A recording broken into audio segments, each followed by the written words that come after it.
I want to say something about why y'all look at the scripture we're going to talk about today is the base training that a child receives from a mother. Okay, we're not going to talk about the father's role, but we're going to talk about the mother's role. The father plays an intricate part in a family's life and in a child's life. But over years, as far as I can remember, it was mostly grandmother or mother who introduced the child to church. Fathers may not necessarily embrace the idea for whatever reason, but mother is the first nurse, the first teacher of every human being. And so the example that the mother gives to a child in relationship to church plays a long time role on the impression of that child. If the mother seems to have an interest that there's a God and she believes in it and she talks about it regularly, then whether that child goes to church or not, but hearing it come from the mother, the child knows there's something greater than her. And so therefore, the base, what I was talking about, when you introduce a child to a religion, whatever you choose, you give that child the understanding that there's a force greater than itself that exists in the universe that guides you through life.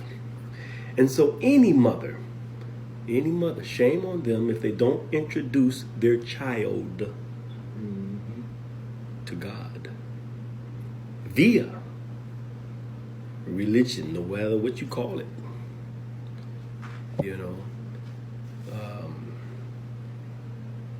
That's very important, because as the scriptures say, you give them to them right at the beginning. They may stray, but then they'll come back. But if you didn't give them anything in the beginning to understand, then when they run into trouble, what do they call on? Because mama can't solve the problems that God can. Grandmother can't solve the problems that God can. And so now when you start telling this child to believe in something higher than itself, then it's going to rewind his mind and try to see, what did mama count on when it was time of trouble? What kind of reaction did she have? Did she speak scripture? Meaning saying, baby, God gonna make a way, or this or that? Or did she say something else? Because that's a long-term impression on the mind of the child. And so, not trying to get on the case of mothers, but you definitely should consider, even if you don't, because I know some mothers who didn't go to church, but they sent their children to church. Yes. You see what I'm saying? I church go, but I went. You sang in the choir and different things. But Well, the grandmother typically took the kids to church. Yes. Grandparents. Because I feel like you got a grandparent in the church, they should come pick the grandkids up. Well, I mean, yes, that is true, because they want the mother don't go. that seed to be introduced to what they know exists. Okay?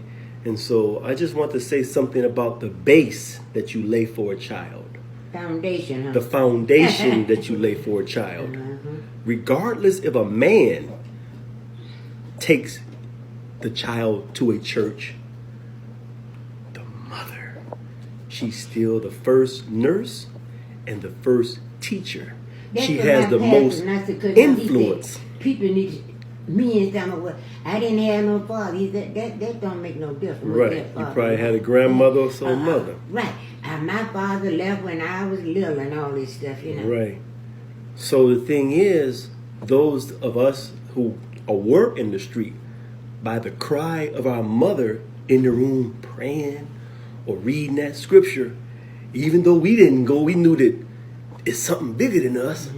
And when we did fall down in the streets and realized that we needed to call on something greater than ourselves, then we remembered Mama in the other room reading that book.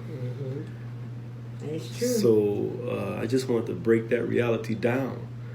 That, I mean, you know, it is the responsibility of the mother to introduce that child to something greater than itself, even if it's showing them how to pray and showing them how to read scripture, because you can't just throw off scripture and say you can believe in God and you ain't got to read his word. There's scripture about that. And I read so much scripture from the various ideologies or schools of thoughts. But when you listen to the storyline, they all have some relevancy. So in one scripture was written, of course, a language that people may not understand because it's not the English language. The character in the story was called Bliss. And so the story goes where God told Bliss to submit. And Bliss said, well, why should I submit? I'm better than them. I don't have to go to no church. I don't have to read no Bible. And so Bliss was really Satan residing in the mind of the individual. That's scripture. And why is that written? It's written to understand the character of human beings in human flesh who resemble the character in the book.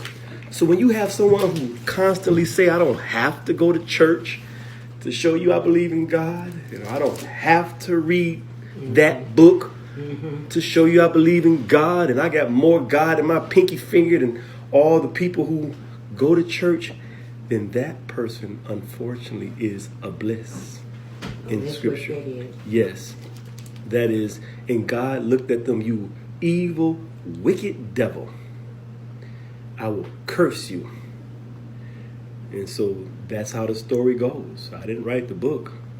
I'm just telling you what the book said.